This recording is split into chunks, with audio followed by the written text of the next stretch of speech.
為了鼓勵時大家運動，新竹市舉辦籃球比賽，邀請40歲以上的民眾做伙來參加。今年超過550位報名，其中上濟歲已經80歲了。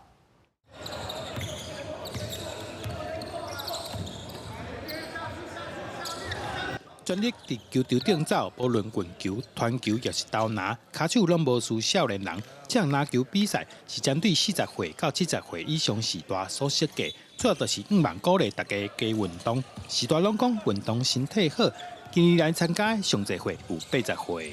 初三啦，初三就開始啊，到今啊，到今啊，愛甲運動對身體安怎？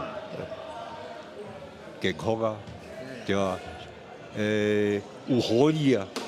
來打球的球齡應該都40年以上嘛。那大家基本的觀念就是以不受傷為原則。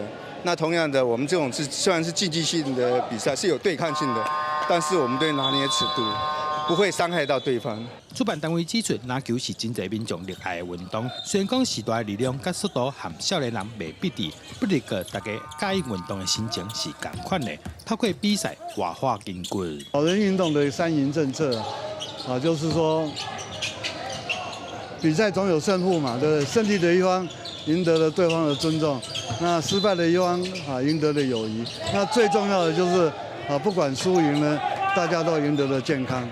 今年比賽攏總吸引46隊，超過550個時大報名參加。透過運動，讓時大的身體愈健康，互相鼓勵，快樂面對人生。記者杜君豪，新竹報道。